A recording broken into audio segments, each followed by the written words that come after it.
to make it tough, we have really powerful volumes over the fenders, the hood, and through the body side.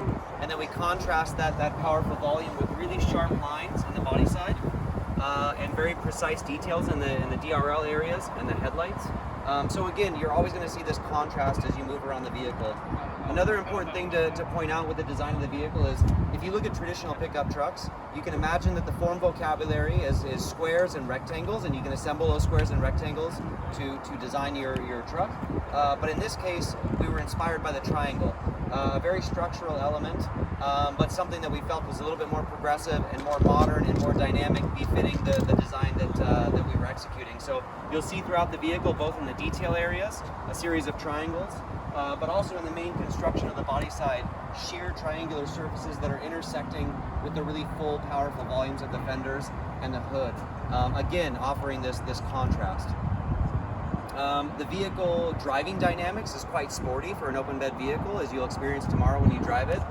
So it was important to us to communicate that in the design of the vehicle. So you see the cabin that it indicates quite a sporty performance, and it sits on these really powerful round wheel arches and these 20-inch alloy wheels. So again, this contrast of speed, agility, and then powerful ruggedness. In the rear of the vehicle, we can look at the rear of the vehicle when we zoom around to the back. But what you'll notice is a really wide stance to the vehicle due to the graphics, the wide tail lamp graphics, as well as the 20 millimeters per side that were wider than our Tucson platform. So it allows us to really emphasize the width of the vehicle, which is quite uncommon for other open bed vehicles. It sets us apart in that area. So from the rear, from a design perspective, our main priority was, again, to emphasize the width.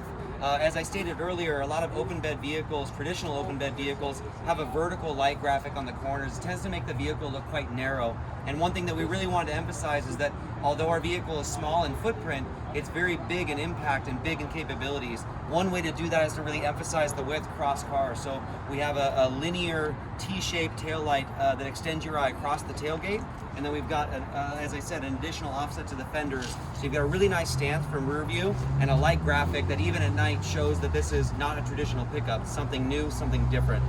From a functional standpoint, we have many different stepping surfaces at the rear.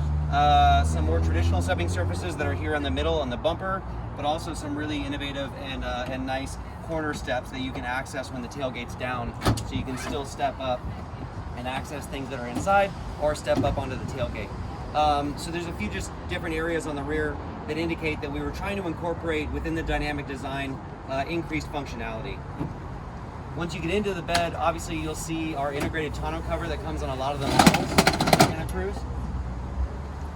Some of our design content. And then just a lot of really unique features within the bed. We've got in-bed storage.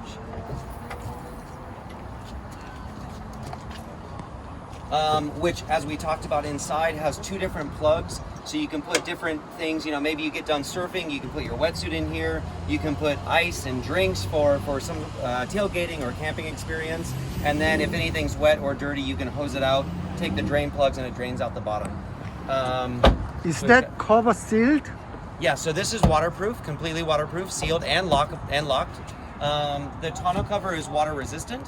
So light rainfall, it would be fine. It would keep everything dry inside. If there was a pressure washing, maybe some water would get in, but this is 100% waterproof in here.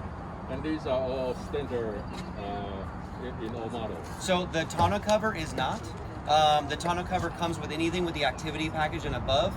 We can check with Melvin, but I'm pretty sure it's the top 75% so most Santa Cruzes would get the tonneau cover. Without the tonneau cover, you get a little bit more bed length, but obviously you don't have a locked bed. So it's a personal preference, I think. And then many different storage functions that Melvin went over, but what you'll basically see in the interior of the bed space is that while it's small in size, it's big in capabilities. It has a lot of functionality and really facilitates this active lifestyle that we've been targeting. So for the interior design of our Santa Cruz, the majority of these panels in the design is carryover from the Tucson, which is the platform that we share for Santa Cruz. And it offers a really nice contrast to the exterior. The exterior clearly indicates the powerful ruggedness and the capabilities that the vehicle possesses. But then when you open the door, you get this really clean, refined, and modern interior architecture. And again, it offers a really contrasting experience from the exterior to the interior. We've got really modern sort of vent details. As we mentioned earlier in the presentation, we have this diffuse feature to the air where it's not just coming out of the airports, but it's instead water falling very evenly throughout the entire IP, creating a very comfortable environment. So not just form, but also really modern and interesting function. So I think the main thing is just the contrast from the interior to the exterior. This cleanliness and the modernity of this interior is something that you wouldn't expect in an open bed vehicle, and what makes this quite unique.